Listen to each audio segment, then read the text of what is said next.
meeting will be conducted in accordance with California Government Code Section 5495E as authorized by resolution of the City Council. Please contact city.clerk@mountainview.gov to obtain a copy of the applicable resolution. All members of the City Council are participating in this meeting by video conference with no physical meeting location.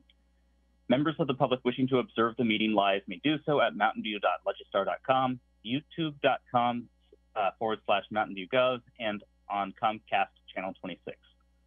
As noted on the meeting agenda, members of the public may provide oral public comments during the public comment period by visiting mountainview.gov/meeting to enter the Zoom meeting, or by phone by dialing 669-900-9128 and entering webinar ID 843-5126-7142.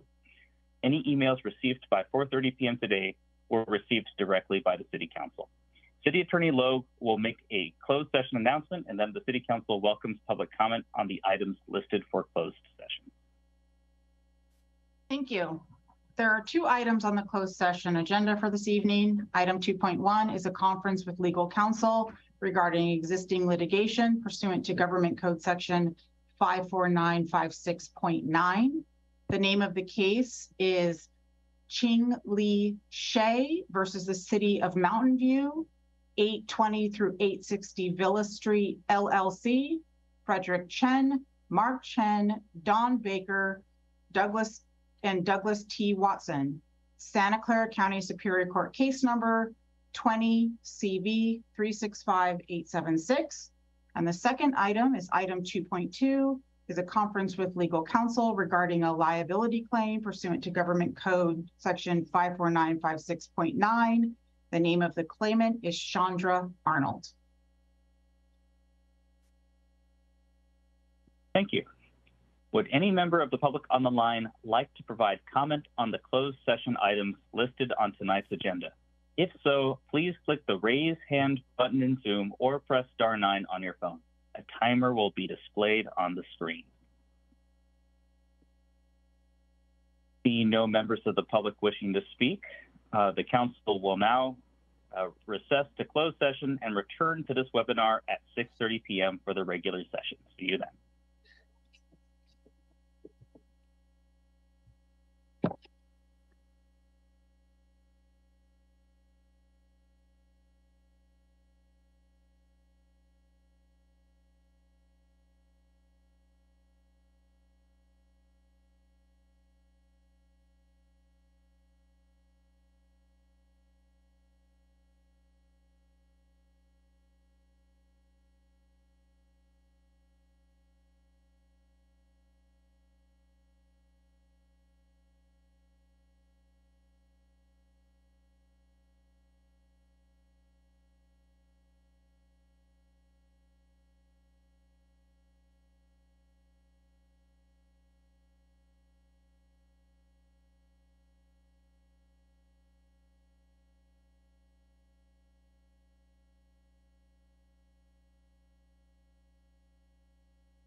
evening, everyone. Welcome to the regular meeting of the City Council of September 13, 2022.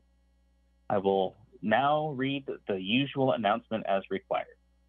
This meeting will be conducted in accordance with California Government Code Section 54953E as authorized by resolution of the City Council. Please contact city.clerk@mountainview.gov to obtain a copy of the applicable resolution. All members of the City Council are participating in this meeting by video conference with no physical meeting location. Members of the public wishing to observe the meeting live may do so at mountainview.legistar.com, youtube.com/mountainviewgov, and on Comcast Channel 26. As noted on the meeting agenda, members of the public may provide oral public comments during the public comment period by visiting mountainview.gov/meeting to enter the Zoom webinar or by phone by dialing 669-900-9128 and entering webinar ID 843-5126-7142. Any emails received by 4:30 p.m. today were received directly by the City Council. Please join me in the Pledge of Allegiance. Pledge allegiance to the flag of the United States of America and to the republic for which it stands, one nation, under God, indivisible, with liberty and justice for all. Thank you. The point of clarification, item 6.1 on tonight's agenda, commercial development project at 365-405 San Antonio Road and 2585 to 2595 California Street, was postponed at the request of the applicant, will not be heard tonight, and will be renoticed for a future date. The city clerk will take attendance by roll call. Councilmember Abe Koga. Here. Councilmember Kamei. Here. Councilmember Lieber. Yes, here. Councilmember Matichak. Here. Councilmember Showalter. Here. Vice Mayor Hicks. Here. Mayor Ramirez. Here. You have a quorum. Very much. We'll now move on to item 3, presentation. Please note that this is a presentation only. The City Council will not take any action. Public comment will occur after the presentation item. And this is the National Hispanic Heritage Month proclamation. So if somebody can invite Marilu Cuesta to join the panel. And in the meantime, translation services are available for this item. We will now hear from our interpreter. Buenas noches a todos. Hay servicios de interpretación disponibles para este artículo, que es el 3.1, la proclamación del Mes Nacional de Herencia Hispana. Gracias. Thank you very much. And we are happy to be joined this evening by Marilu Cuesta to accept this proclamation. The proclamation reads, whereas in 1968, President Lyndon B. Johnson first introduced Hispanic Heritage Week to recognize and celebrate the independence of our neighbors in Central America and Mexico, and 20 years later, the recognition period was expanded from 1 week to 1 month, beginning September 15 through October 15, and whereas the Hispanic and Latino communities in Mountain View, who call our city home and help Mountain View thrive, represent a diverse group with roots throughout Latin America and beyond, and many Latino residents also trace their heritage to the original indigenous communities of Latin America and Africa. And whereas in recognizing and celebrating the achievements of our Hispanic and Latino community, we honor them and recognize all they have helped build in our state and city. They are civil rights leaders, community organizers, first responders, healthcare professionals, teachers, artists, athletes, entertainers, colleagues, and friends. And whereas the Hispanic and Latino communities make incalculable contributions to our neighborhoods and community in every sector of the economy, and we are a greater and more vibrant city because of them. Now, therefore, I, Lucas Ramirez, Mayor of the City of Mountain View, along with my colleagues on the City Council, do hereby proclaim September 15 through October 15 as National Hispanic Heritage Month. Marilu, would you like to say a few words? Good evening. My name is Marilu Cuesta. It is my honor to accept the National Hispanic Heritage Month a proclamation. Today is September 13, 2022. I'm very grateful for the contribution of the and leadership of the Hispanic community in Mountain View. Thank you, City of Mountain View, and thank you for all amazing City Council members. Thank you. Thank you very much. And thank you again for accepting the proclamation. Would any member of the council like to say a few words? Vice Mayor Hicks. I'm going to say very few words. I just want to thank you, Mary Lou, for all the work you've done, the fantastic work over the past couple of years that I'm particularly aware of, and also say it's really nice to see your face here, more or less in person. You know, since we've been meeting on Zoom, we get to see very few members of the public, and it's just good, really good to see your face. Thank you. Thank you. Any other members of the council wishing to speak? Not, I'll just say that I'm very proud to be mayor and providing this proclamation, and also to be part of a council that has more Hispanic, Latinx council members than ever in our history. In Councilmember Kamei and I, both mixed race. So very proud to join you, Councilmember Kamei, and being on this council and accepting this proclamation. We'll now turn to the public. We will now take public comment for the presentation item. Would any member of the public on the line like to provide comment on the presentation item listed on the agenda? If so, please click the raise hand button in Zoom or press *9 on your phone. A timer will be displayed on your screen. Seeing no members of the public wishing to speak, we will end the presentation and move on to the consent calendar. Thank you again, Marilu. So item 4, consent calendar. These items will be approved by one motion unless any member of the council wishes to remove an item for discussion. Would any member of the council like to pull an item? Prepared to write them down. Councilmember Matichak. Thank you. I don't need to pull the item. I just want to register a no vote on item 4.2. 4.2, no. Okay. Thank you very much. Councilmember Abifoga. Thank you, Mayor. I too would like to register a no vote for item 4.2. Thank you. Okay, thank you. We'll make sure those get recorded in the motion. Councilmember Showalter. I would just like to take this opportunity to, this is about 4.9, which is the advisory body work plans. And I'd just like to take this opportunity to thank all of the people who serve on our advisory bodies. They put in a tremendous amount of time. As most of us know, we've served on them before.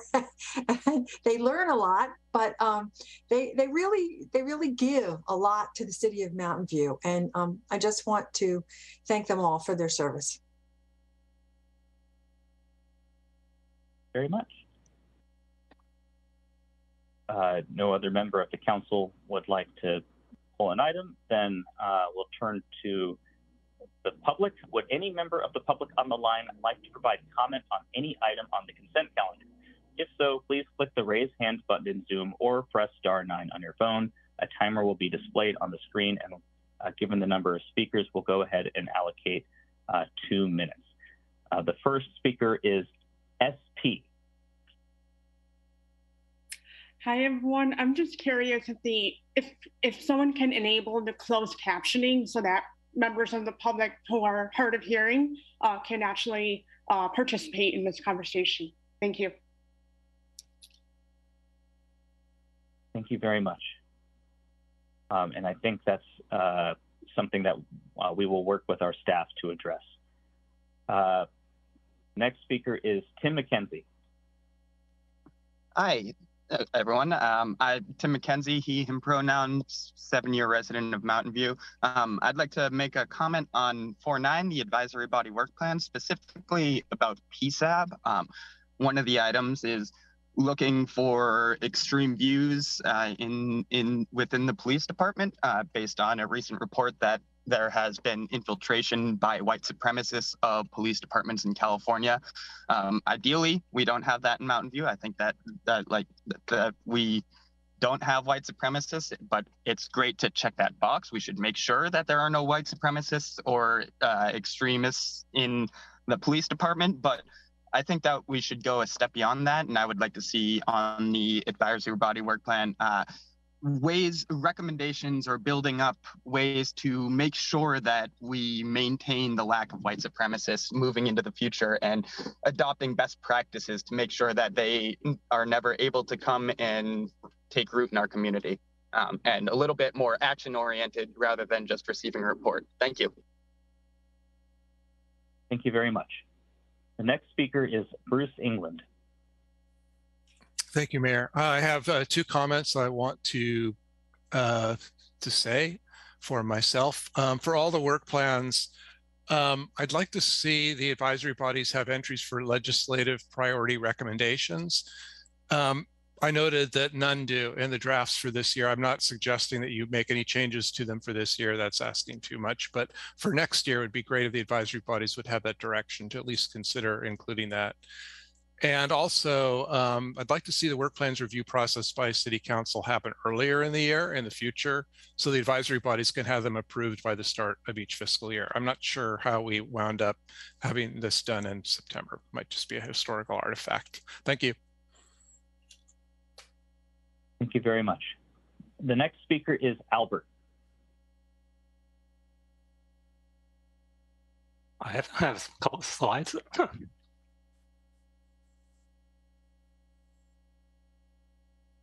Great. Hi, Albert Jeans. First of all, I'd like to say thank you very much. And neighbors and I were really, really pleased to see this item on the consent calendar for the purchase of these 2 lots in the Terabella area.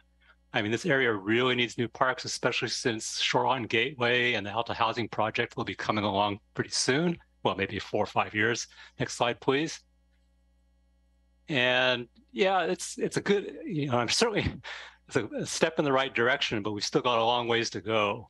I mean, between Shoreline Gateway and the Alta Housing Project, it's over 400 units of housing, which is estimated to almost probably about 900 new people.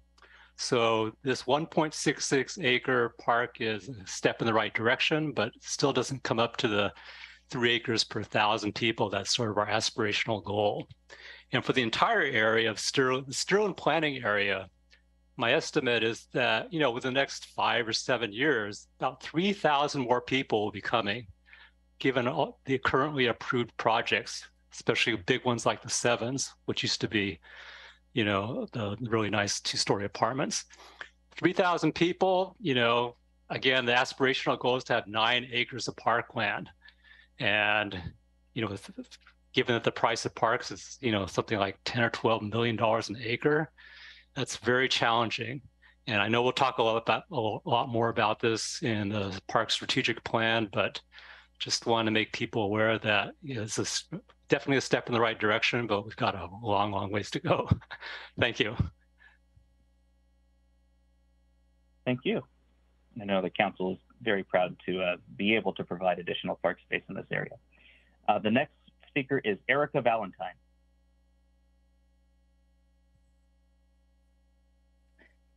Hello, this is Erica Valentine. I'm the political director for Local 393. We represent over 3,100 members for the plumbers, pipe fitters, steam fitters, and HVAC air technicians in Santa Clara and San Benito County. I'm here to speak on agenda item 4.3. Thank you for your time tonight to discuss the wage theft and responsible construction in the city of Mountain View. As I mentioned in my comments last session, I'm here today to encourage the city of Mountain View to include protections of public contracts and public works in this discussion. As a leader in the value, the whole world is watching and following your leadership in the city of Mountain View. Today, with thousands of housing units being proposed, permitted, and developed, today is a day to take action to ensure that the homes being built for the future are built responsibly, that they are built paying local prevailing wage, and that they are built with quality and craftsmanship that does not exploit or put profit over people. Today, I ask Mountain View include a public contract and public works in their protections. Thank you for your time today, and we hope that the city of Mountain View will join UA Local 393 in passing ordinances that include public works protections. Thank you.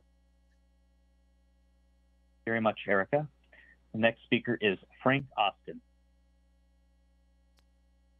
Yes, hi, thank you. Yes, my name is Frank Austin, and I'm a business representative with Local 393 as well. And like Erica had mentioned previously, we represent over 3,100 plumbers, pipe fitters, and steam fitters and HVAC service technicians. I want to thank you for your time and attention to wage theft and responsible construction in the city of Mountain View. Today, I'm here because I asked that you create a policy for the city of Mountain View to address the public contracts and public works in this discussion. Being a leader starts in government. Mountain View has led the way in the Bay Area. Today, as we discuss construction, there is a need and opportunity in Mountain View to commit to responsible contracting and public works projects. These policies require all bidders for city contracts to disclose unpaid wage theft judgments or final administrative decisions, and disqualification of bidders who have unpaid judgments or are repeat offenders with paid judgments. We urge Mountain View to follow in the footsteps of the city of San Jose, city of Morgan Hill, the city of Milpitas, city of Sunnyvale, and Santa Clara County. Responsible construction is for everyone, private and public works. We ask that you protect all of them. Thank you for your time today, and we hope that the city of Mountain View will join Local 393 in passing ordinances that include public works protections. Thank you. Thank you very much. Seeing no other members of the public wishing to speak, we'll return to the council. And I'll note that a motion to approve the consent calendar should also include reading the title of the ordinances attached to items 4.2 and 4.3 and the resolution attached to 4.4, and also incorporate the no votes registered previously. Councilmember Abikoga. Thank you, Mayor. I would like to go ahead and, there's fire trucks going in front of my house.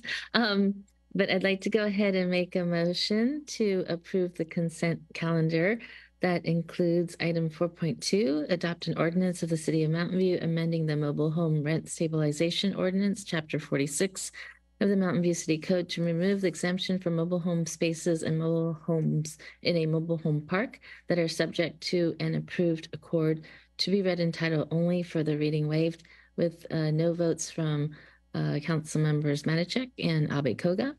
4.3, adopt an ordinance of the City of Mountain View adding Article 3, responsible construction, to Chapter 42 of the Mountain View City Code, to be read in title only, for the reading waived, and adopt an ordinance of the City of Mountain View adding Article 4, wage theft, to Chapter 42 of the Mountain View City Code, to be read in title only, for the reading waived. And item 4.4, adopt a resolution of the City Council of the City of Mountain View authorizing and continuing virtual meetings of City Council committees, boards, and commissions pursuant to AB 361 and making required findings, to be read in title only, for the reading waived. Thank you very much. Councilmember Showalter. Second. Thank you. Are there any final questions or comments? If not, I'll ask the city clerk to start the roll call. Councilmember Abikoga. Aye. Councilmember Showalter. Yes. Councilmember Kamei. Yes. Councilmember Lieber. Aye. Councilmember Matichak. Yes. Vice Mayor Hicks. Yes. Mayor Ramirez. Yes. Motion carries unanimously. Great. Thank you very much. We'll now move on to item 5, oral communications. This portion of the meeting is reserved for persons wishing to address the council on any matter not on the agenda. Speakers are allowed to speak on any topic during this section. State law prohibits the council from acting on non-agenda items. As previously announced, item 6.1, commercial development project at 365 to 405 San Antonio Road and 2585 to 2595 California Street, was postponed at the request of the applicant, will not be heard tonight, and will be re-noticed for a future date. If anyone is present that would like to speak to that topic, you may do so at this time. Would any member of the public on the line like to provide comment on this item? If so, please click the raise hand button in Zoom or press *9 on your phone. A timer will be displayed on the screen, and we'll go ahead and allocate 3 minutes. Bruce England. Thank you, Mayor. Yeah, just one item I wanted to bring up, given the recent approval of the 590 Castro project and anticipating the Castro Commons project coming along, there are questions about use of public space. being asked for by developers. And my understanding is that some of those decisions, at least for 590, were made in closed session during contract negotiations. I strongly request that those closed sessions not include details that are in the public interest, but be tightly focused on details in contracts about what Mountain View would pay for, things like that. So I hope that you will consider that in future meetings, including for the Castro Commons when that comes up. Thank you. Thank you very much. And now we will proceed to our public hearings. So we will not hear 6.1. So we'll start with 6.2, Community Center Resiliency Hub Project, various actions. Assistant Public Works Director and City Engineer Ed Arengo will present the item. Can somebody help promote Ed?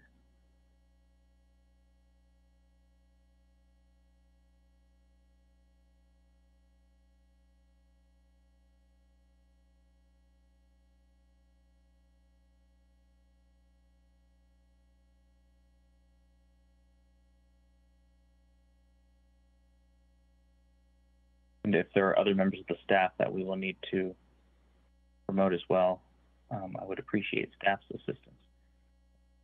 Welcome, Ed, and whenever you're ready. Great, thank you. Just give me a minute to share my screen. This is the one.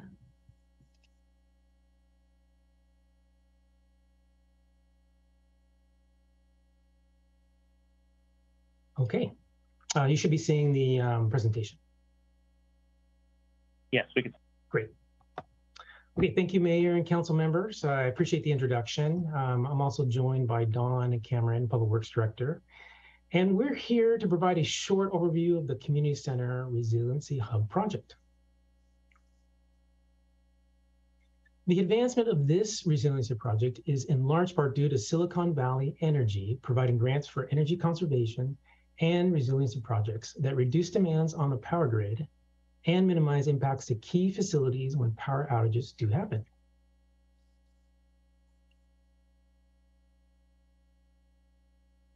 Staff reviewed facilities and projects that would be eligible for the grant, and due to the community center's importance of not only being a known gathering place for many events, and also providing critical services to the community, serving as an emergency shelter, recently serving as a vaccination center, and even last week as a cooling center during the extreme and prolonged heat wave that was at risk of power outages, staff identified a battery storage system as a priority resilient project that could provide several days of power when connected to the existing solar system at the community center.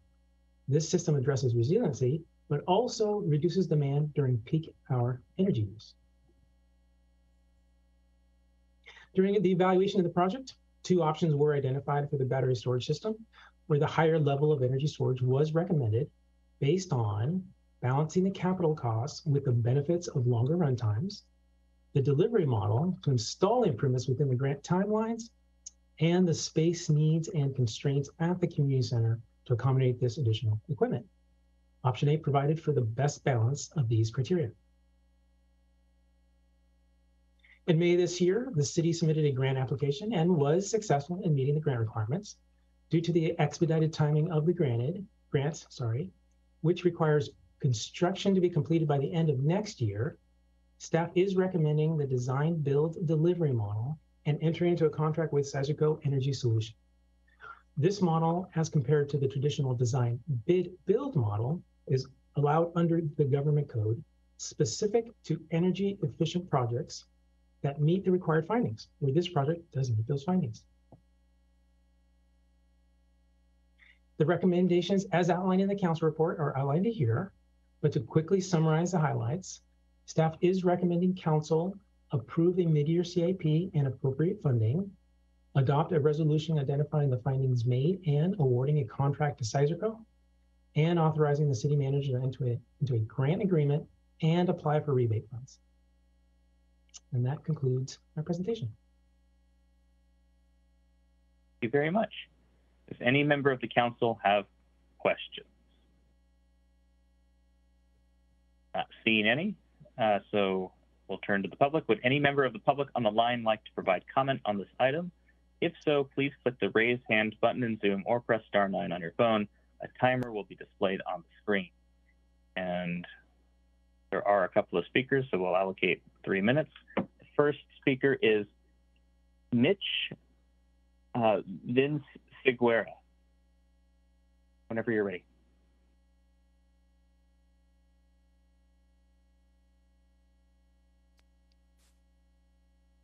Good evening.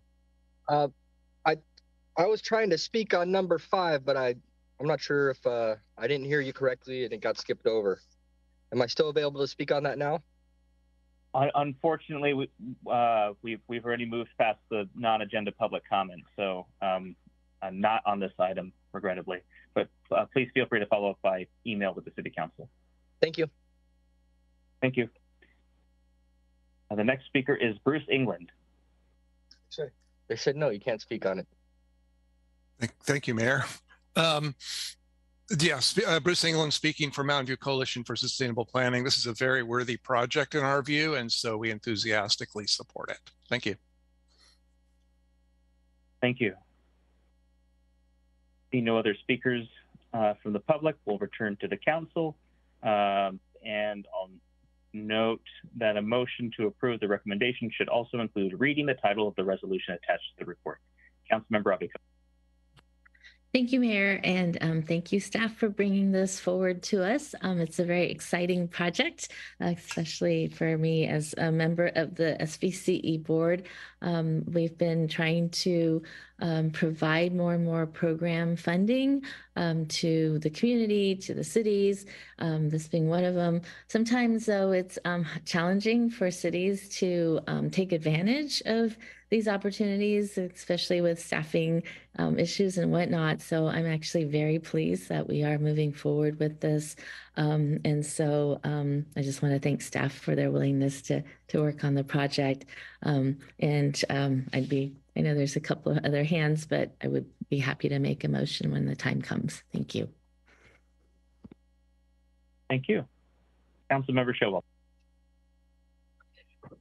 Yeah, I was just going to mention what a worthy project I think this is, and it really is kind of emblematic of what we hoped for when we started Silicon Valley Clean Energy, that there would be, economies of scale and also the economies of the expertise that they would get together that we could all benefit from. And so I'm really pleased to see this. And in addition to that, I think it's important to note that this is kind of a pilot project in a sense. I mean, with this, we are really improving the resilience of our community center as also an emergency center. And that's, I think, doing it for the community center, that's a good first step. But in the future, we may want to do that for some of our fire stations and our police station, and maybe even for City Hall one day. And with this project, we should learn a lot about how these battery backup systems work. And so I'm really pleased to see that this is going forward. And I want to thank the staff of both Silicon Valley Clean Energy and also our staff for putting it together. Thanks. Thank you very much. Councilmember Lieber, and then we'll go back for a second round.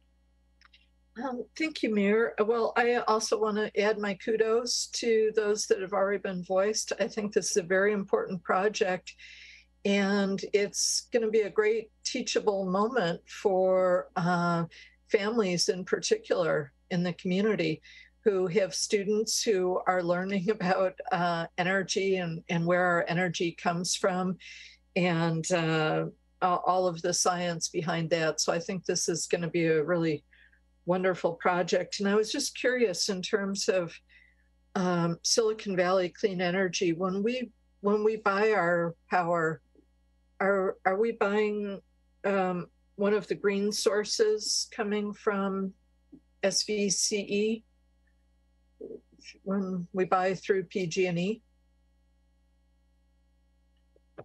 Maybe Director Cameron can help answer the source of purchase. I think we're going to have to get back to you on that. And we will confirm that we are using the greenest possible source for our PG&E power. That would be great. And I know it's available to households and businesses, but I didn't know about government. But I would be very interested. And I think that this is just a wonderful project. And the community center has, as others have said, become very important to the resiliency of the community. And we saw that in particular with the pandemic and the recent use as a cooling center. And I think it's going to continue to even grow more in importance, and we'll have more opportunities to go on to other buildings in the community as well. So thank you so much. Thank you. So we'll go to Vice Mayor Hicks, and then we'll have Councilmember Abikoga make the motion. Vice Mayor Hicks. So I want to second what all the council members previous to me have said, and members of the public, that this is a wonderful project. And as you've said, a teachable moment. One of the things that I learned in reviewing this project is that we set our temperatures in the buildings, whether air conditioning is on or heat is on, at 70 degrees, plus or minus a degree or two. And I'm one of the things I'm wondering in this teachable moment. I know other places that I go to, such as Kaiser, set the air conditioning a little higher and the heating a little lower in order to save even more energy naturally by the way you set your thermostat. So that was the teachable thing that I got out, or one of the teachable things I got out of this session. And I'm hoping maybe in the future the city can add that to its as another way to cut our energy use. But with that, I fully support the project. Thank you. Thank you very much. Councilmember Abikoga. Thank you, Mayor. And before I make the motion, I just wanted to clarify a lot of, I once in a while get emails about where does the energy come from? And I know Councilmember Lieber asked a question, but I just want to clarify that the sourcing of the energy is now done by Silicon Valley Clean Energy, and we source from carbon-free sources. PG&E transmits that energy into the homes, but they are not providing the energy. That's what clean energy does. So I know you probably know that, but not everybody in the community seems to know that. So I just wanted to clarify that. But with that, I would like to go ahead and make a motion to adopt I guess it would be to move staff recommendation that includes adopting a resolution of the City Council of the City of Mountain View awarding a contract to Sizer Co. Energy Solutions, Inc. for the Community Center Resiliency Hub project for a cost not to exceed $1,213,357, including a $110,305 contingency to be read in title only, for the reading waived. Thank you. Very much. Councilmember Matichak. Thank you. As the alternate on SVCE board, I want to second that motion. Thank you very much. Are there any remaining questions or comments? If not, we'll start the roll call vote. Councilmember Abikoga? Aye. Councilmember Matichak? Yes. Councilmember Kamei? Yes. Councilmember Lieber? Aye. Councilmember Showalter? Yes. Vice Mayor Hicks? Yes. Mayor Ramirez? Yes. Motion carries unanimously. Thank you very much. We're going to be out by 7:30. I can feel it in my bones. The next item is 7.1, Alta Housing Notice of Funding Availability Proposal, 1020 Terabella Avenue. Senior Housing Officer Deanna Talavera and Senior Planner Edgar Maravilla will present the item. And if staff can help me promote the staff to panelists or to the panel. There are several in the list.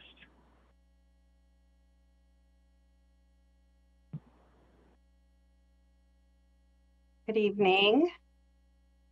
everyone. I'm going to go ahead and share my screen. I have a brief presentation. Perfect. Thank you.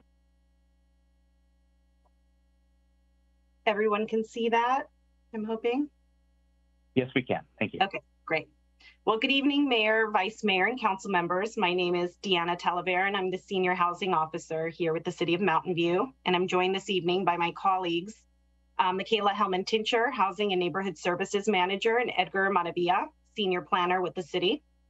This evening, we're asking the Council to approve the NOFA Committee recommendation of funding for the proposed affordable housing development at 1020 Terabella Avenue.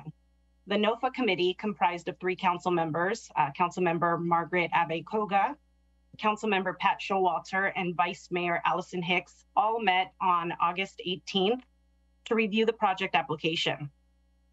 At that meeting, the committee forwarded staff's funding proposal to the full council to reserve a loan amount of $13.5 million, of which $1.3 million will be used for pre-development activities. This evening, we'll provide the full council with a brief overview of Alta Housing's proposal at 1020 Terabella, a summary of all of the public meetings and feedback received to date, staff's review of the project funding and whether or not we think it meets our NOFA objectives, and finally, we'll ask that the council make a reservation of funding. Edgar is here and he'll walk us through the planning process that the project has gone through to date. Edgar? Thank you. Good evening, Mayor, council members, and members of the public. As mentioned by Senior Housing Officer Talavera, my name is Edgar Maravilla, project planner, and I will present the following 3 slides. We can go to the next slide. Location. This project is located at 1020 Terabella Avenue at the intersection of Terabella and San Rafael Avenue. The parcel has a general plan and zoning designation of general industrial. In order to allow for housing on the site, the project is requesting a general plan amendment to be designated high-density residential, a zoning map amendment to be designated P Planned Community District, and a general plan text amendment for the 1040 Terabella site to increase the floor area ratio from 0.55 to 2.5. You will note 2 sites are shown on the images to the right-hand side, 1020 and 1040 Terabella.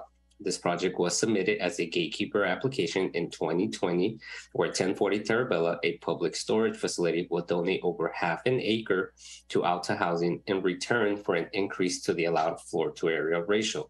The top image shows the existing boundary lines, orange for personal storage, blue for Alta Housing. Bottom image shows the proposed property lines, including the half an acre donation given to Alta Housing. Next slide.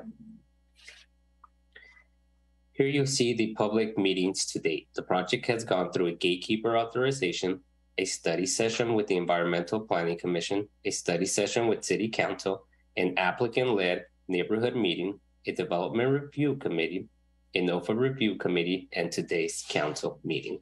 Next slide. Comments from the public. At all the public meetings, there has been general support for the project, with some members of the public highlighting concerns about the lack of parks in the area.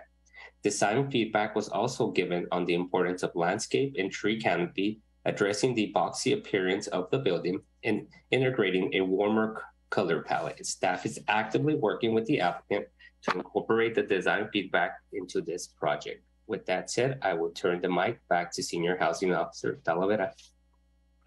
Thanks, Edgar.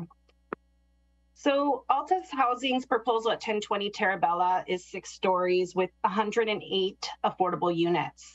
It will serve extremely low and low income households, earning between 30 to 60% of the area median income. The project will utilize the state density bonus, which adds an additional 24 units to the project. And what really makes this project special is the inclusion of much needed family-sized units. It'll provide 28 2-bedroom units and 27 3-bedroom units. Staff has evaluated all aspects of the proposal, including its sources of funding. While the developer is still in the process of securing the full funding necessary to build the project, there are 6 anticipated sources of financing that they do plan to pursue. The first is the Low-Income Housing Tax Credit Equity Program, and Alta plans on applying for 4% tax credits, which will add approximately $49 million in capital from tax credit investors. Second, the developer intends to source $22 million in either the state multifamily housing program or the Affordable Housing Sustainables Community Grant. The project will need entitlements in place first to be competitive for either source of funding. Third is the City of Mountain View's loan. The developer is requesting a $13.5 million loan from the city, and it should be noted that the city will seek to obtain ownership of the land as part of our loan agreement. Fourth is funding from Santa Clara County. The developer will apply for $13 million in county funds, and the developer is currently working with the County Office of Supportive Housing to apply for that funding. As mentioned prior, per the city's MOU between the city and county, if the city contributes more funds than the county, the city will have the option to own the site. Finally, the developer will secure a conventional bank loan in the approximate amount of $11.8 million to partially finance the construction of the project. The project at 1020 Terabella is estimated to cost approximately $110 million in hard and soft costs. These costs translate to approximately $1,018,000 per unit, with a per unit city subsidy of $125,000. Attachment 2 of the staff report, and here on this slide, shows the per unit development cost for the city's last 8 affordable housing projects. And you'll notice that the recently approved NOFA project at 1265 Montecito Avenue costs slightly more per unit at approximately $1,043,000 per unit, with a per unit city subsidy of $188,000. The noticeable increases in total and per unit costs over the past 3 years can be attributed to a few things, including inflation, high interest rates, along with the high cost of materials, labor, and land, which is impacting projects not just here in Mountain View, but in the region and the state. Staff's review of the costs show that the project is actually cost efficient, and it shows reasonable comparable per unit costs.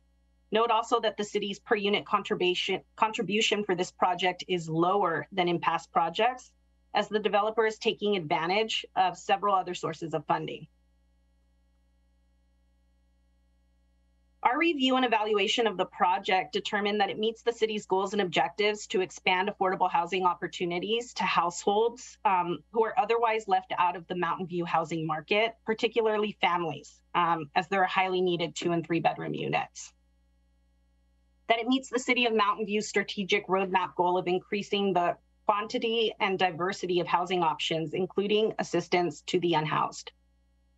It meets the housing element goal of providing assistance to households at different income levels and that address their housing needs.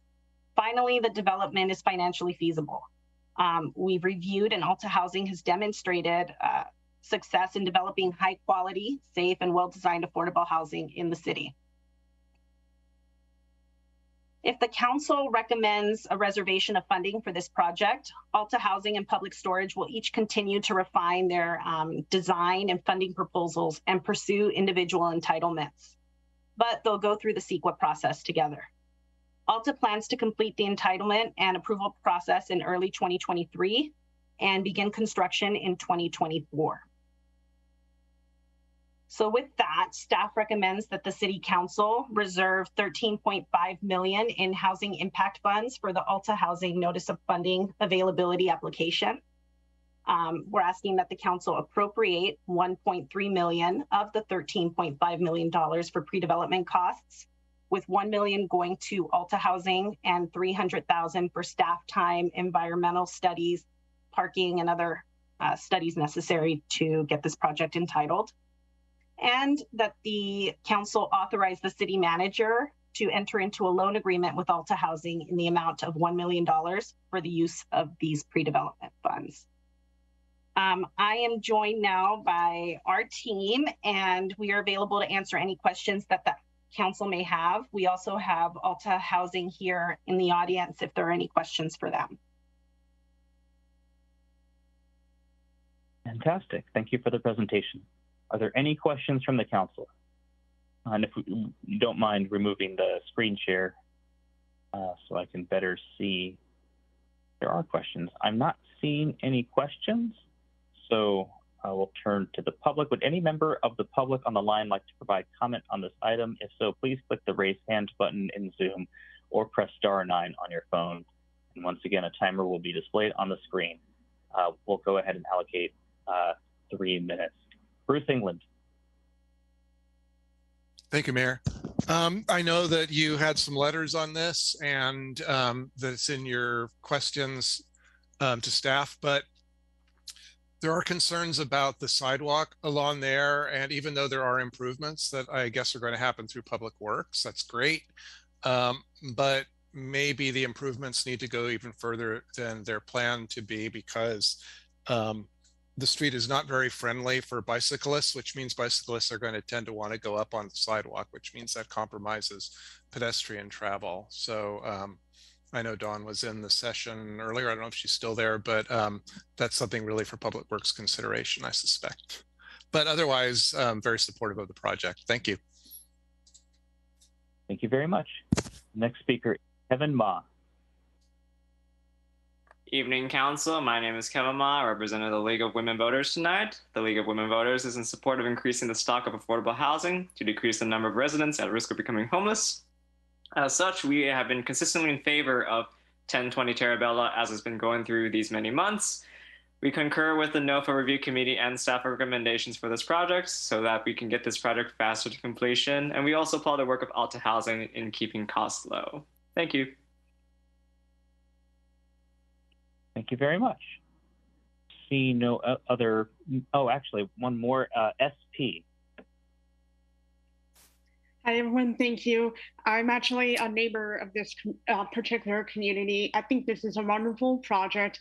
One thing I'm just curious about is you had the neighborhood meeting, but when are we going to, are you going to have any other meetings that will identify what you've come up with, the solution that you've come up with based on that meeting?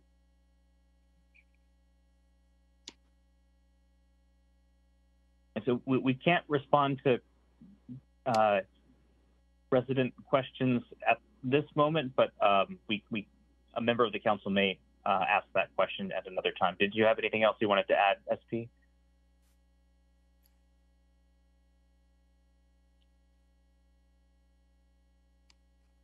If not, then we'll go ahead and move to Forrest Peterson. Oh, Forrest, you just put your hands down. Please put your hand up, Forrest, if you intended to speak. If not, I will return to the council for deliberation and action. Councilmember Abikoga. Thank you, Mayor. I just wanted to follow up on Mr. England's comments, if I heard correctly, in terms of bike safety. I know we've talked about this before, but I was hoping staff could confirm or clarify. I believe I don't know if it's the bike plan, but there's a plan that includes bike lanes, I believe, on Terabella. Is that correct? If my recollection is right. Good evening, Council. Dawn Cameron, Public Works Director. And thank you for that question, Councilmember Abikoga. Yes, we do include in the Capital Improvement Program funding to do a feasibility study to add bike lanes along Terabella Avenue. We are just waiting until we have the staffing capacity to start that project. We're estimating we'll probably start it by next spring or summer, have an assigned project manager to start looking at a feasibility study. Great, thank you very much.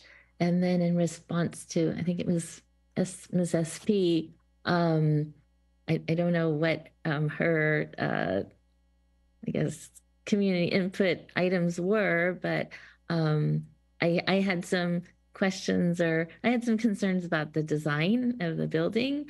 And I know I see Mr. Tsuda here, but he was very kind to talk with me more and follow up. And it sounds like there is quite a bit of refinement happening in terms of, for me, it was like the bulk of the building, the color scheme, some elements, I believe, on the corner. And it sounds like all of that is being addressed by the architect. So if that was some of the concerns that were raised in the by the community, it sounds like those are being worked on. And I know tonight is just for the NOFA appropriation, but I believe we'll probably see this project again for approval down the road. Thank you. Thank you very much. Councilmember Showalter. Yes, well, I was very excited when this project came to the NOFA committee a few weeks ago, because I've known that this has been we've been working on this for a long time, and it's really been fascinating to watch it evolve. I think that we really are to commend both Public Storage and Alta for working together to sort of rearrange their space. So it's better for both of them, but particularly it will be better for the people who live in the apartment building, because they will be largely sheltered by the public storage facility from the freeway, and that's a great thing. You know, that will make their living conditions much better. It's also really exciting to see that it includes so many family units. Many of our affordable housing stock is just one bedroom or studios. But we have a lot of families who need affordable housing. So having such a high number of 2 and 3 bedroom apartments is a great thing. Then the other thing I would just like to do as kind of one of the members of NOFA, the chair of NOFA this year, is to welcome Deanna Talavera to the Mountain View City staff. I believe this is the first time she is presenting to the council, and she has come to fill the big shoes that Vera Gill had. And fortunately, she and Vera were able to work together for a while so that Vera could impart some of her institutional knowledge to Deanna. And so I just would like to, welcome Deanna and thank her for the great work she's done at this part of the project, and for many years of great work to come. Thanks. Thank you. Councilmember Matichak. Thank you. Yeah, so welcome, Deanna. And the 2 comments I specifically had. I appreciate the changes that I saw in the plans to the architecture. There were a couple of pages in there that showed the previous version and the current thinking, and I like the way it's heading. So thank you for making those. And I look forward to any additional changes that are being made. And second, I want to particularly call out the use of funds from many different sources. I appreciate that because it certainly reduces the city's contribution, which means we have more for other projects. And on attachment 2, what I look at is the subsidy per bedroom, and it's the lowest one on the list. So that's awesome. And the subsidy per unit is one of the lowest. So I feel like maybe this makes up for the other project that I know I had concerns about, where the subsidy was pretty high. So thank you very much. I appreciate it. Thanks. Thank you. Completely agree. Councilmember Lieber. Thank you, Mayor. Well, I also wanted to give my compliments to all of the staff that are working on this. I think it's going to be a wonderful project. And also the staff of Alta Housing and the regional manager of Public Storage. And I especially wanted to call out Ms. Arti Shrivastava for being the matchmaker that noticed that there was a better use of space that would allow this project to go forward as it is. And that's a really wonderful development in this. So thank you so much for that. Thank you. Councilmember Kameh. Great, thanks. So I won't make the recommendation because I see the vice mayor after me, and I'm sure members of the NOFA committee want to make the recommendation. But I want to echo the thanks to staff as well as the applicant, the partnership here. I know that it's been many years in the making. So I just want to say thank you for your patience with us, with the project. I think every iteration we see continues to get better and better. And really want to thank the community for providing their input. It's been really critical. I too find that we're getting really creative in the different type of funding sources we can use, and really want to thank you for that. Having affordable housing for our families is something that's extremely difficult, and here we are showing that it can be done. So just want to say thank you for that. I also want to call out the 13.5 that the city will contribute.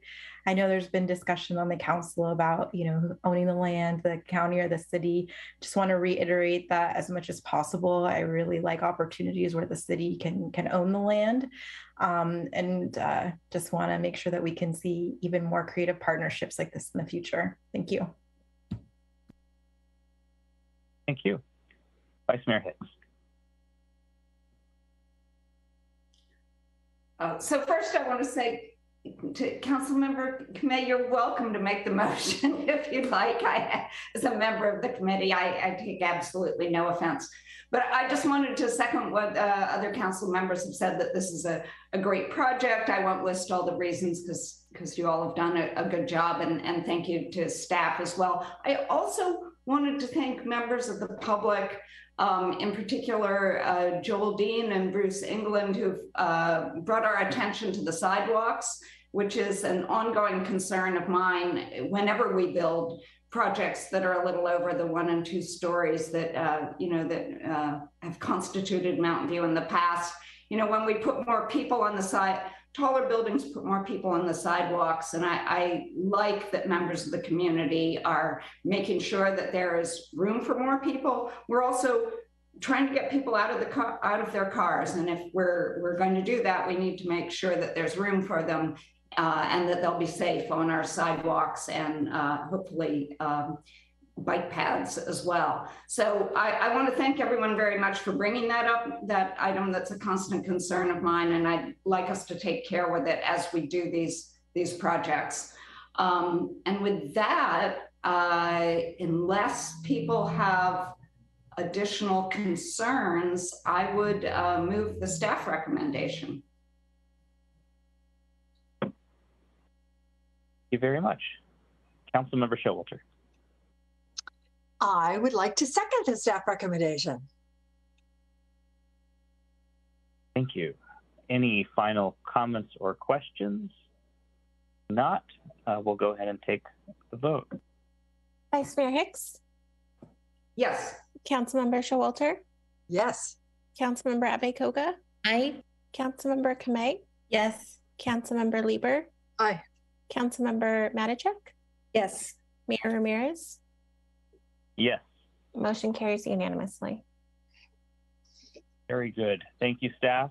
Thank you, Alta Housing, and everyone for your work on this project. We're looking forward to approval at a later date. Thank you. With that, we'll move on to 7.2, SB 330 replacement requirements. And I have a blurb to read. The council is being asked a narrowly scoped question about replacement units for projects subject to SB 330. State law is prescriptive in cases where previous tenants' incomes are either below 80% AMI or where the household income of previous tenants is unknown. However, state law gives cities two options where units required to be replaced have or had tenants with household incomes over 80% AMI. Staff is asking the council for direction regarding replacement units only for this particular category where tenants' incomes are above low income or 80% AMI. This does not represent the forthcoming work on the displacement response plan, which is part of the affordable housing strategy and is expected to come to council at a study session early next year. Housing Specialist Anna Reynoso, Housing and Neighborhood Services Manager Michaela Hellman-Tincher, and Assistant City Manager and Community Development Director Artish Shrivastava will present the item, even though I feel like I've just given the staff report. If there's more to add, please do. Thank you. Good evening to the mayor, vice mayor, and council members. My name is Ana Reynoso, and I'm one of the housing specialists. This evening, I will be speaking to you specifically about SB 330 replacement requirements. As some of you may know, SB 330 went into effect statewide on January 1st, 2020, and sunsets in 2030. This bill includes several requirements that must be met by residential projects. Since going into effect, the city has reviewed several residential projects for compliance with the requirements. One of the key purposes of SB 330 is to prevent the loss of naturally occurring affordable housing through the replacement of protected units and to address the displacement of lower income tenants. While SB 330 includes several elements, this evening we will focus on the specific provisions that give the city discretion relating to the replacement of protected units previously inhabited by households who earn incomes above 80% of the area median income. As you can see here, SB 330 has different definitions for protected units. They include units subject to recorded covenant to make rents affordable for low-income households, units subject to rent or price control. This is the case for most of the protected units in Mountain View as they are covered by CSFRA, units occupied by low or very low-income households, and units withdrawn from the rental market. SB 330 has different replacement requirements for protected units depending on the household income of the prior tenants occupying the demolished units. For the units where the former tenants earn low incomes or below, the unit must be replaced with units that are affordable to those tenants. For units where the former tenant income is unknown, staff utilizes federal data on Mountain View renters to make an assumption about the former tenant. As you can see by the table, column 3 is where the city has discretion. SB 330 allows the city to decide what to do in cases where the prior tenants of a protected unit earned or were presumed to earn more than 80% of the area median income. In those cases, the city can decide to require that the units be replaced as deed restricted units at 80% area median income or below, or to be replaced as rent stabilized units starting at market prices but stabilized going forward. This provides an opportunity for the city to decide the course of action in cases where the previous tenants earned above 80% of the area median income. Staff recommends option A, replacing the units at 80% area median income deed restricted units. Council direction on this will help staff provide direction to developers as projects move through the entitlement process. Council direction is particularly important because some of the projects qualify for ministerial approval and will not come before council for approval. One of the reasons staff recommends option A is because when we analyze the actual rents of CSFRA units, we found that they were rather close in rent to what a deed restricted 80% area median income unit rent would be, thus making the units naturally occurring affordable housing. If the units are replaced as new rent stabilized units, the initial rents will be at market rate for new units, which would likely be considerably higher than prior rents. However, if the units are deed restricted to 80% area median income, they would remain affordable, resulting in no net loss of affordable units. We also recommend option A due to the administrative issues associated with creating new CSFRA units. Staff recommend that council approve a policy to replace SB 330 protected units where the prior tenants earned over 80% of the area median income with deed restricted units at 80% area median income or below. Should council approve this recommendation, staff will immediately integrate this into its policies and procedures. I'll now turn it over to council. Very much, Hannah. And if you wouldn't mind removing the screen share. That'd be helpful. Thank you very much. Councilmember Showalter. Yeah, thank you for this staff report and for getting to this issue. I mean, it's something that's really important to our community. But I'd just like to kind of ask you a sort of a basic question. If I'm somebody who lives in one of these apartments that's going to be redeveloped, and I make just a little bit over 80 AMI, what's the process going to be like for me? What's going to happen to me? You know, can you kind of go through that for us? Does that make sense? Was a question? Councilmember, I'll ask our Housing and Neighborhood Services Manager, Michaela Hellman-Tincher, who can probably go through that for you. Thanks. Thanks, Councilmember Showalter. So if you're in that case, you'll get a notice that your property is under consideration to be demolished, just like everyone else. And you'll also get notice with information about your rights under the city's tenant relocation assistance ordinance that you can exercise if you qualify, which you may not due to your income. Then when the property is demolished, you'll get a notice about 6 months in advance to move, and you'll have to move to another location. Sometimes developers have other properties on site or in the city that they can offer to tenants, and sometimes people of all incomes take advantage of that opportunity. So that may be available to you, but we can't guarantee that, although it is something we're actively pursuing in cases like this. And then when the property is rebuilt, there will be market rate units and there will be deed restricted affordable units. And you will be able to exercise your first right of refusal for one of the market rate units, not one of the deed restricted units. Okay, so first right of refusal, that means that I'll be able to show up to the rental office and I'll essentially be at the front of the line for people who are trying to rent from this, to rent these new apartments, right? Correct. And will I be given notice that this rent process is starting? Because sometimes, well, it seems like sometimes these things aren't well advertised.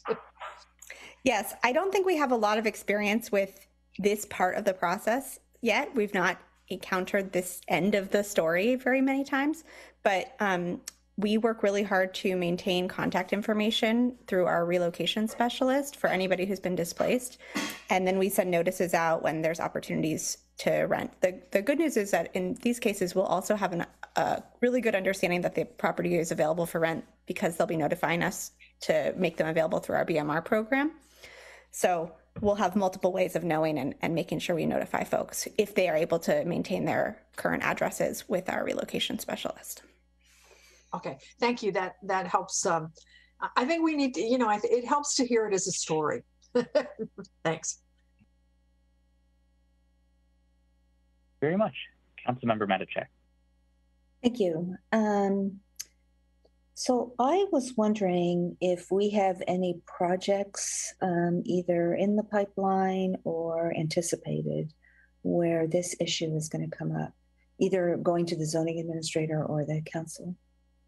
Councilmember Matichak, we have one item that's actually going to come to council at the next meeting. There's a project at 870 El Camino where this issue is coming up. In addition, I believe there was one other project that was ministerial. Michaela, you could tell me if I'm wrong, but there was one, and we needed this determination in order to apply to the project. Which project was that? Do you remember? Not off the bat. I don't think the developer had submitted a formal application yet, but they were considering doing one. I don't have the address handy. Okay. But it hasn't been approved yet because you needed this. Exactly. Okay. Yeah. And I was just wondering if staff had considered another option, which is let the applicant decide which they want to do, or can we not do that? Council member, we don't have that option. We only have two. One is the 80% or below, or you could have it go back to market rate and then be subject to rent control. So there was no third option that the state allows us to pick. Okay, thank you. Very much. Councilmember Kamei. Great, thank you. I do have a question, but I think the project that staff's referring to is the reserve. Is that right? Yeah, I just had a meeting with them yesterday, so that's why it's top of mind. So, kind of with that particular issue, given 2 weeks ago when we talked about the affordable housing strategy, I think I have like a more high level question, which is, how do we see this playing into the displacement strategy? Because I think one of the things, it's great to hear they get first right of refusal, they'll be in the front of the line should they go over the 80% AMI. But I think we're still in the, I think there's still some issues there. And maybe staff could illuminate, the different puzzle pieces we're looking at to address it, aside from what we need to talk about tonight, which is option A or B for SB 330. Thank you. Council member, thank you for that question. The displacement response strategy we know that SB 330 is going to last 10 years, but it's not forever. And really the displacement response strategy was to be Mountain View's, strategy to protect units that needed to be replaced. And so it is going to take the place of SB 330 should it sunset. Obviously, state law will continue to control.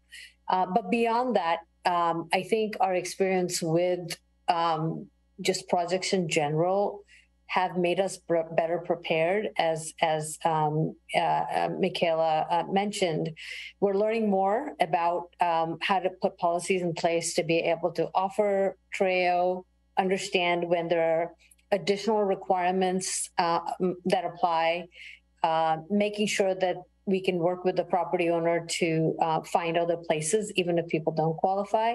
And then, make sure that we're putting a framework in place to contact people when it's time for them to come back to exercise their first right of return. So we're working holistically in procedures, but the displacement response will essentially look at, if a project removes units, then, what percentage of the units should be replaced? What level of income should it be replaced? And it would, we're doing a lot of analysis this year in order to bring it to council early next year in the form of a study session, so the council can review and provide us direction before we go ahead and implement these policies for the city. Great, thank you. Thank you very much. Vice Mayor Hicks. Well, I thought staff did a wonderful analysis of the various choices we had and which would be the best choice, and had no questions at all, and was just going to go with the staff recommendation until, and I still want to do that, until Councilmember Showalter asked for the story of how, of what would happen if you were a tenant confronted with this particular situation. And to me, that just brought up the importance, which this is maybe what Councilmember Showalter was getting after, but the importance of clear noticing to the tenants. And in particular, what it brought to my attention was, if I were a tenant and I were moving, that you might lose me at some point, and I might not be aware that you needed to keep in touch with me. So the piece that I learned from you telling that story was that I think it would be very important to give people that story, give people a notice up front about, as I move out, the importance of staying in touch, because sort of the string of events that I'm going to confront, and that at some point I'm going to want to walk back into that office and be the person who goes to the front of the line, and that you don't want to lose me in the interim. So the thing that I've learned tonight is the importance of clear noticing up front, and I hope that you can all take that into account. Otherwise, I completely endorse the staff recommendation. Thank you. Thank you very much. Councilmember Lieber. Thank you, Mayor. I had similar thoughts come up about, are we getting multiple ways of reaching folks, so that, and pointing out like if you want to text, can you give us a backup email and all those good things, because I think it's really easy for things to go to a spam filter and folks to not get what they're entitled to right now. So I'm seeing heads nodding in the affirmative, so that's great. Thank you. If I may just clarify, this is a fairly new process for us, and we're learning more and trying to improve. And we're making this a key communication feature in the initial notice that goes out to people to tell them what is going to happen depending on their income levels. And we also are now including a notice to say if you may qualify for first right of refusal when the new units are built, or if the project doesn't move forward and the property owner decides to return the units back to the rental market. So we do ask for the contact information, and they now understand why we want it, so that we can contact them. So we have certainly updated our procedures to reflect some of these changes. Thank you. Are there any other questions from the council? If not, would any member of the public on the line like to provide comment on this item? If so, please click the raise hand button in Zoom or press *9 on your phone. A timer will be displayed on the screen. And we'll go ahead and allocate 2 minutes. The first speaker is Emily Ann Ramos. Can you hear me? Yes. All right. My name is Emily Ann Ramos. I'm speaking on behalf of Silicon Valley at Home, or SB at Home. Before the passage and implementation of SB 330, Mountain View experienced a significant loss of rent-controlled units as properties were demolished and replaced by new homes that were unaffordable to the vast majority of those being displaced. Now, the passage of SB 330 provided a framework to address this very problem, and we are in strong support of the city's ongoing work to create their own local replacement requirements ordinance. Now, as for this item, we support staff's recommendation to require replacement units be deed restricted at low income affordability level or lower when CSFRA units are being replaced under SB 330 and the former tenants earn above 80% AMI. Now, this is an important piece, but only a piece of a more comprehensive policy framework that is under development. As part of the city's displacement response strategy, Mountain View Council will be creating their own local replacement requirements with the goal of improving on the foundation that's created by SB 330. Now, Council has the opportunity to reaffirm that that it is important to address the needs of households with incomes between 80 and 120% area median income when the study session comes before Council. It will also be an opportunity to explore incentives to create more affordable housing beyond the replacement requirements upon redevelopment. SB at Home is proud to be a part of the partnership for the Bay's Future Breakthrough Grant with the city and the Housing Trust of Silicon Valley, which will be providing supportive resources and assistance in facilitating public engagement, refining policy details, and supporting implementation of this local policy. Thank you so much for your time and your work on this. Let's go. Thank you very much. The next speaker is Tim McKenzie. I'll first second previous speaker, who was more comprehensive and eloquent than I have any hope of being, so I won't bother trying to compete.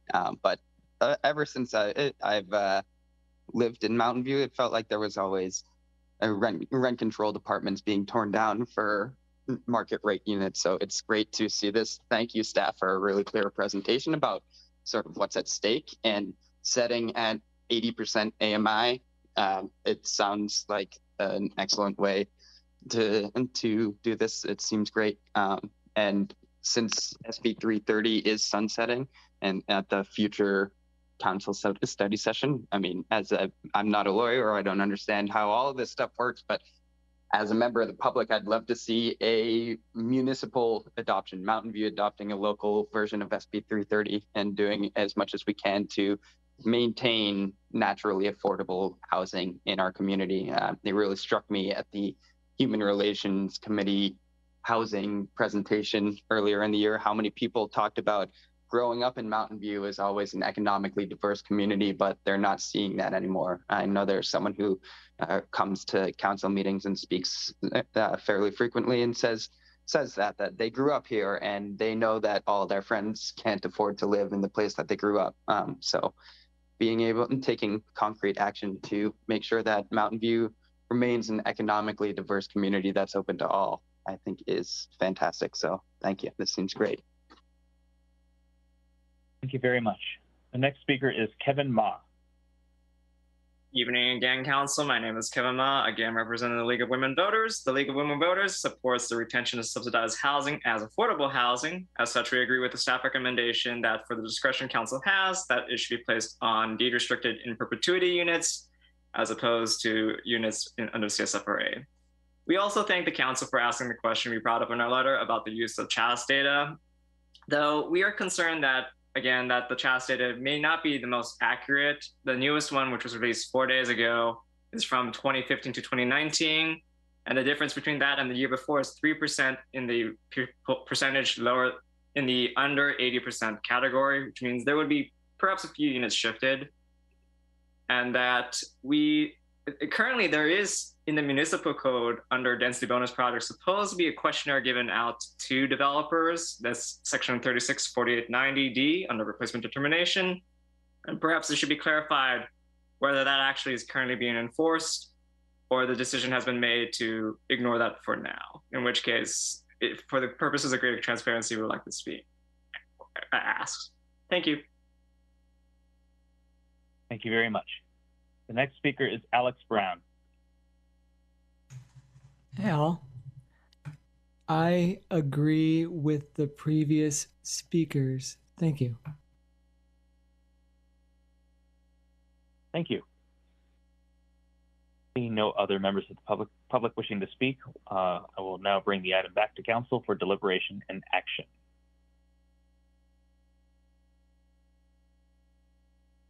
There is no deliberation. The motion is in order. Councilmember Abikoga.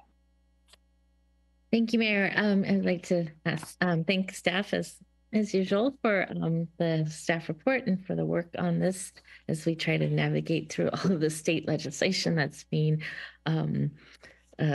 implemented and our adoption of those pieces of legislation. I do support staff recommendation. I think that to have subsidized units in perpetuity that are income qualified is very important to me. And so I think this is a good decision. So I will be happy to support it. And I know Councilmember or Vice Mayor has her hand up, but if I can just go ahead and make the motion. Yes. Okay. So I will move staff recommendation, and I don't think I need to. Do I need to read anything? I don't think so. No. So I'll just move staff recommendation. Thank you. Thank you. Vice Mayor Hicks. I second the motion. Thank you very much. Any final comments or questions? If not, we'll take the vote. Councilmember Abikoga? Aye. Vice Mayor Hicks? Yes. Councilmember Kamei? Yes. Councilmember Lieber? Aye. Councilmember Matichak? Yes. Councilmember Showalter? Yes.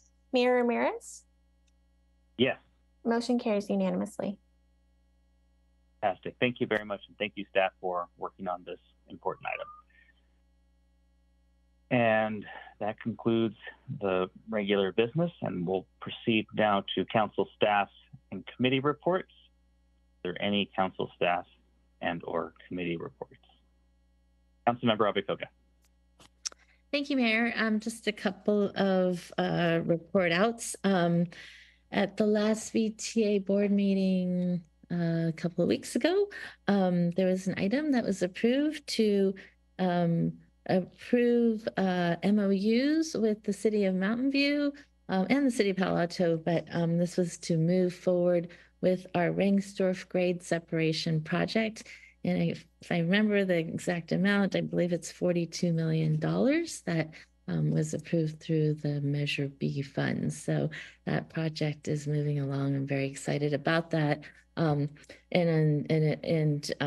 Related to that, I was asked by the chair, VTA board chair, to serve on a new ad hoc committee on grade separation. So I will be doing that for at least the rest of the year. So yes, I'm very excited that that project is moving along. There's discussion at Caltrain as well.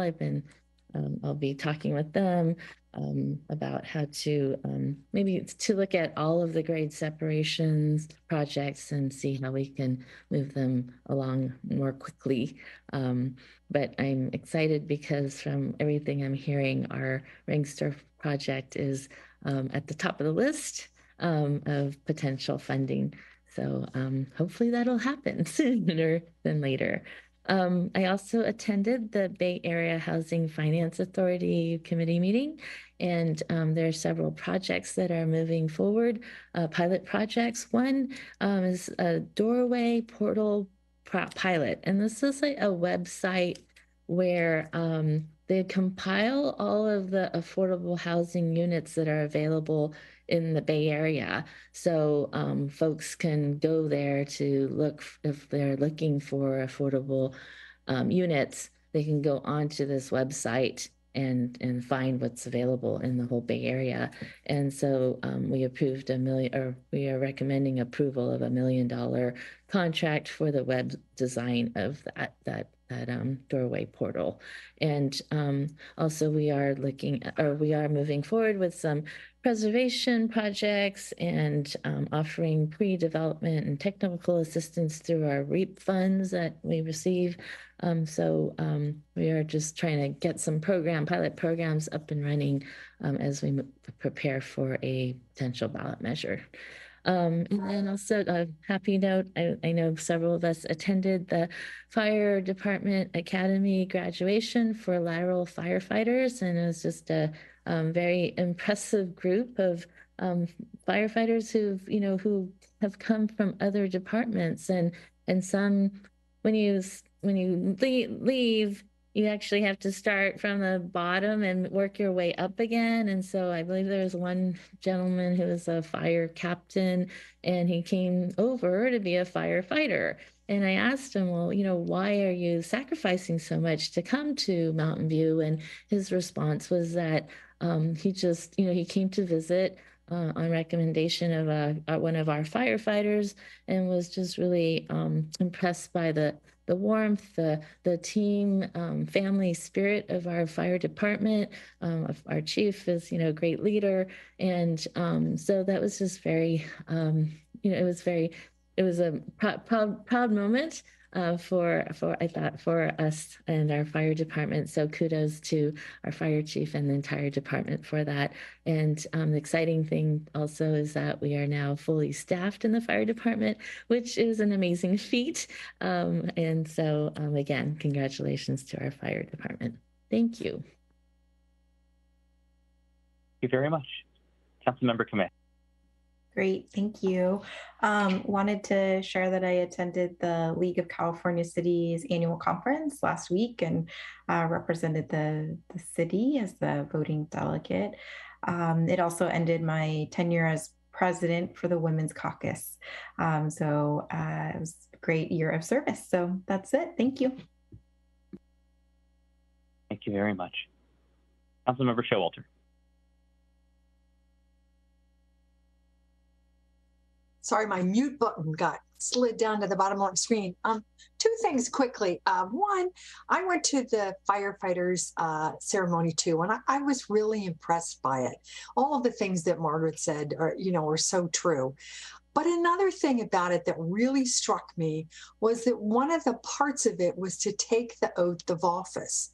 And, with all the talk there is in the national news about oaths of office, it was really moving to me to watch these individuals who were, joining the Mountain View staff to take the oath of office to support and defend the Constitution of the state of California and the United States, just like we all did.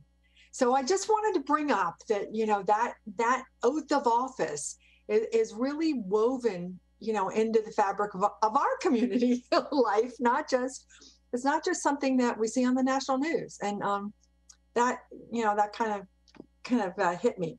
So on a more mundane level, yesterday I attended the Palo Alto City Council study session on the recycled water plants that we are working on with them and Valley Water. Remember, we're talking about 2 plants. A smaller one will be at the Palo Alto treatment plant itself, and that one will produce water for our use and the use of other of the treatment plant partners. That's basically us and the city of Palo Alto. East Palo Alto and Los Altos are also members of the treatment plant, but they haven't asked for any recycled water yet. So that's one plant. And then, and we would control that water. I think that is an important takeaway message for everybody, long-term control of that water. The second plant, and that would treat a lot of the remainder of the water that isn't treated by the small plant, is planned to be built on the site of the Los Altos wastewater treatment plant that has been out of service since the mid-60s. That is at the terminus of San Antonio Road, kind of across the street from, it's on the Palo Alto side of San Antonio Road. So that site would treat water that would be used for the whole county, and Valley Water would control that water supply, not us. The first plant, they're at 90% design. That plant, the 90% design is expected to be finished in a few months by the end of the year. So they're well along on that project. One of the main things that was discussed at this study session was the cost escalation that has occurred. Apparently, the cost estimate that was initially done was based on a very not a sufficiently detailed feasibility study. So it wasn't very robust. And now that they've gone and done it in detail, and of course we've had a lot of, there's been a lot of inflation of building costs and stuff, it's gone up a lot. So the city council was very, very interested in that cost escalation and where we could get the money to pay for it. And I'm sure it will be coming back to us at some future time about how we would pay our share. The Palo Alto Council has asked their staff to develop a detailed business plan about include the costs of these 2 plants, to look at them if they were combined and to look at them individually. And that would include the cost to produce those plants, to build the plants, design the plants, build the plants, permit the plants, as well as the cost to operate the plants and the revenue that we might expect to receive over the years by selling that recycled water. So I just wanted to share that this had happened, and I'm sure that we will be hearing more about it from our staff in the ensuing months.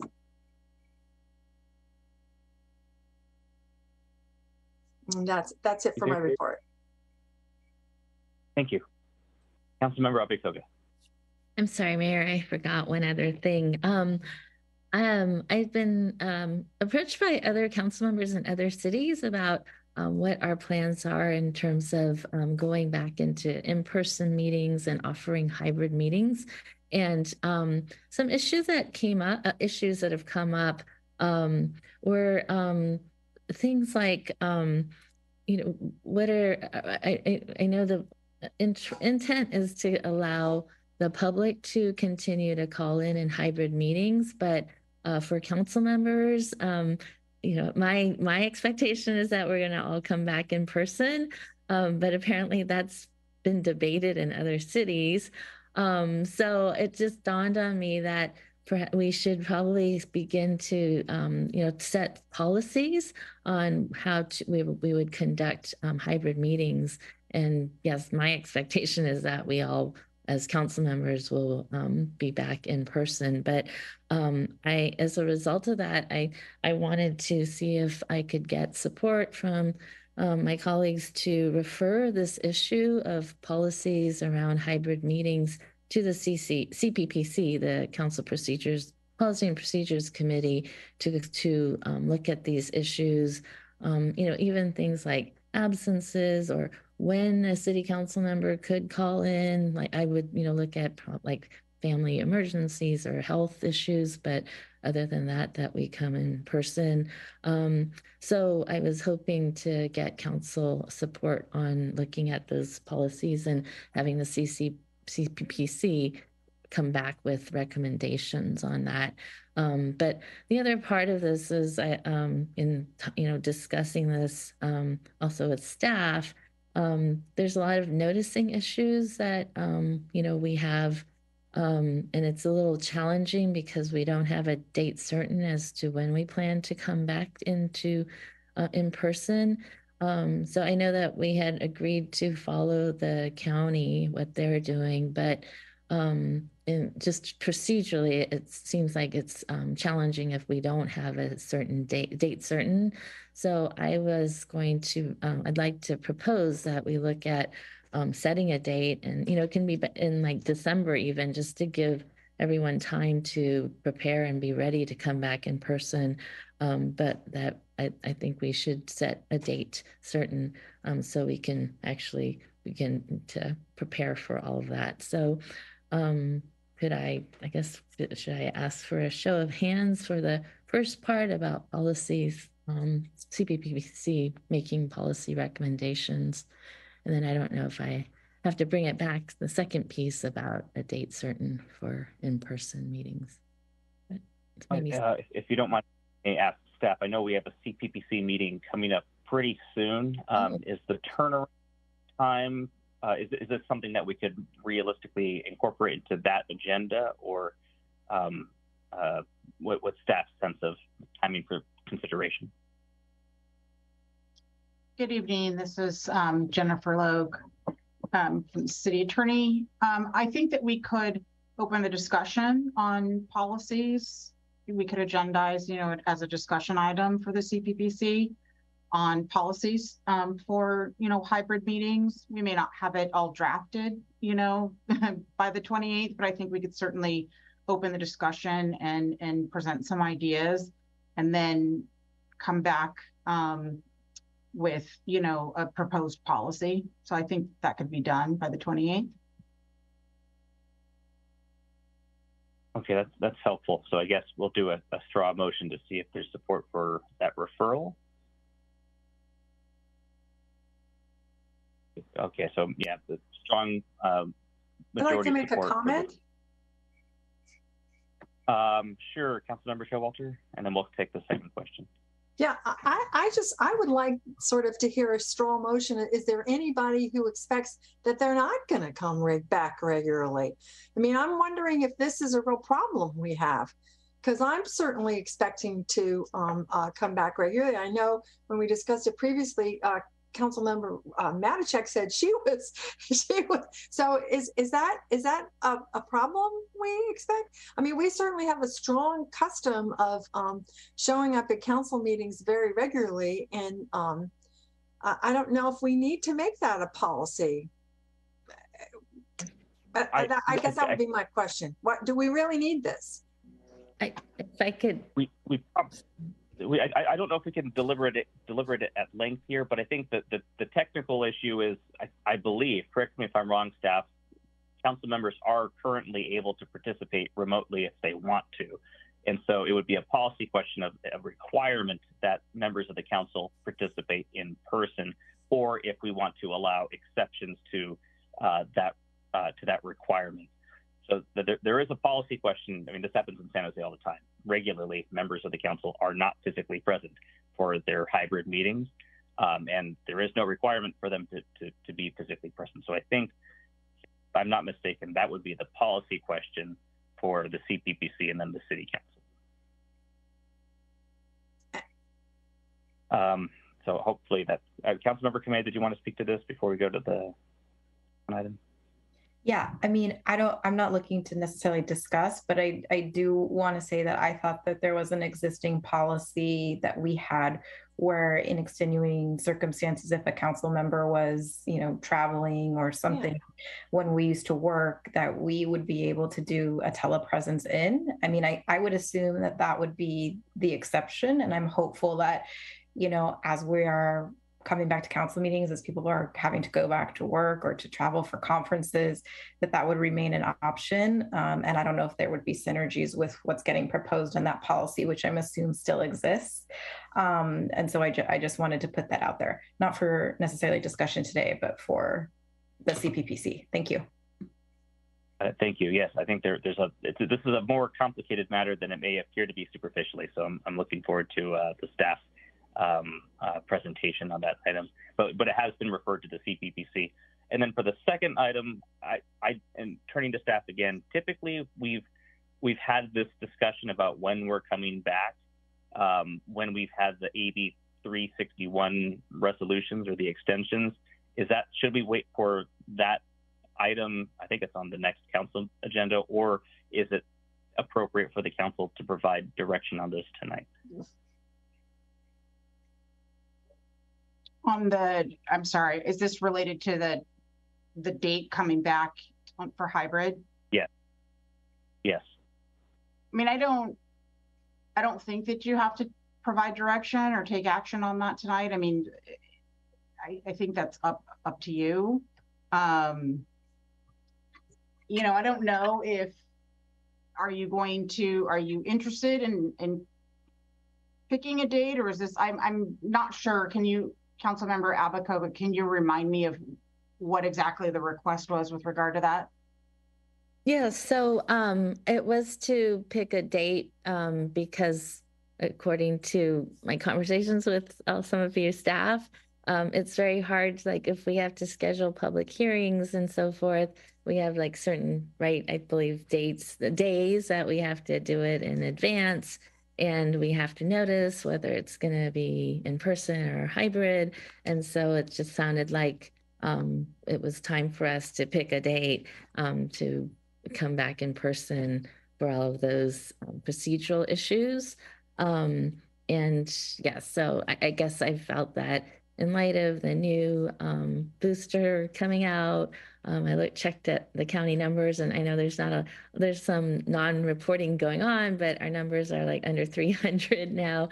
It's probably, I think it's safe to at least to pick a date. And then, I would suggest just to give folks and staff time to prepare just the first meeting in December. I don't know what that date is, but just go ahead and pick a date so we can start doing all the preparation for that.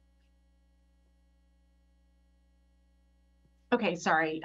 Now I understand, and it is true that there are some complications with not knowing, when exactly we're going to come back in person. I don't have any issues in mind. There's a past one that we're having to deal with because we thought we would be back, in person and hybrid by now, and a notice of intention went out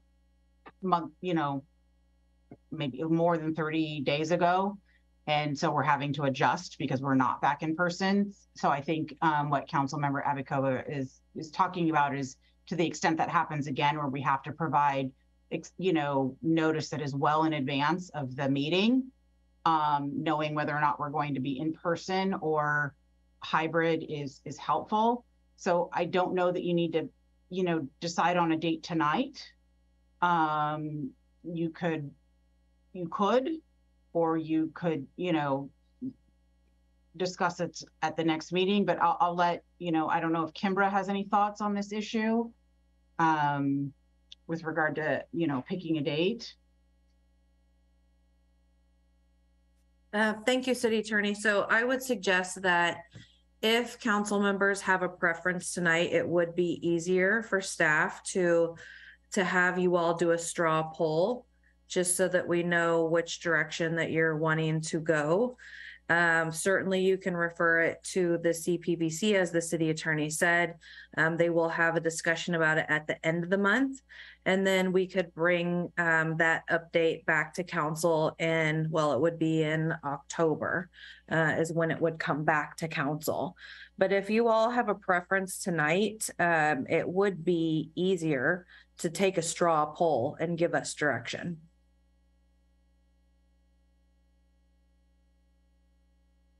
Thank you.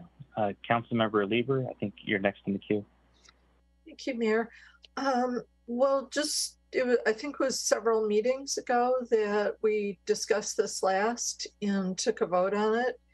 And our vote at that time was to continue our practice of looking to what the county was doing, and to look at them as a good source of public health information, rather than just kind of sticking a stake in the ground.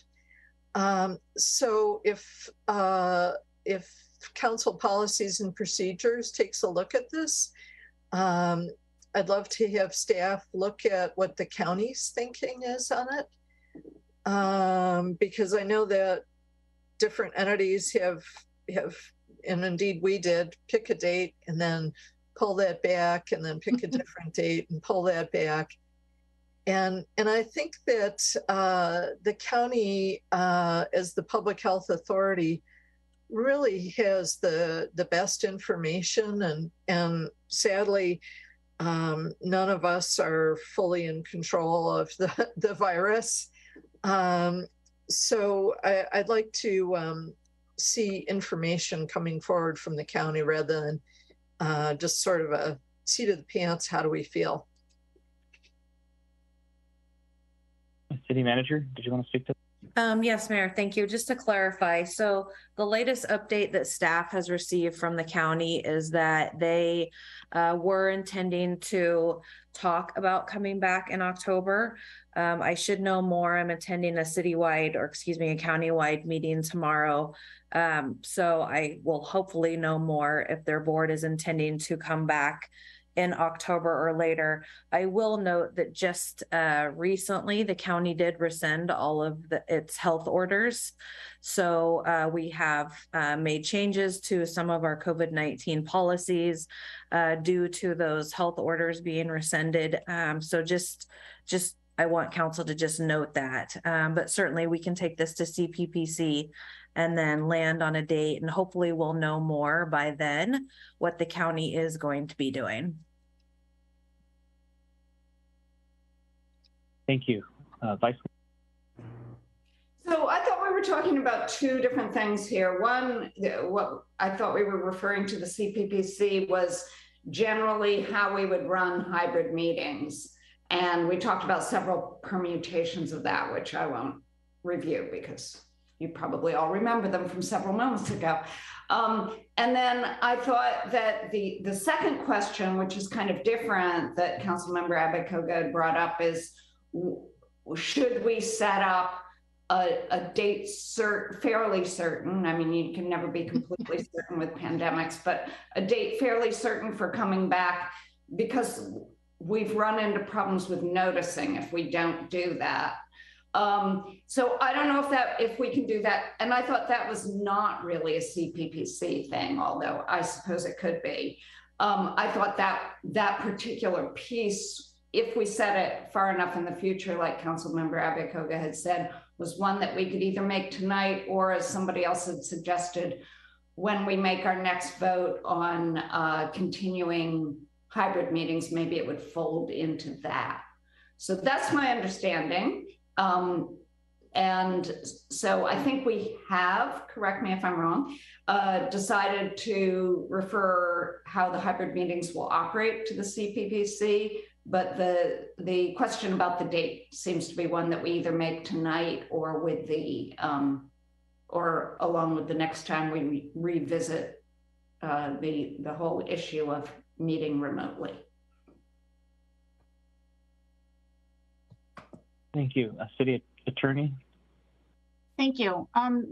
After listening to the discussion, I'm thinking that it might be best so that we can have public participation, you know, since this is really something that's going to probably be action, is maybe to refer this to the CPBC to, you know, discuss it and maybe get a report, you know, from Kimbra on what the county's doing.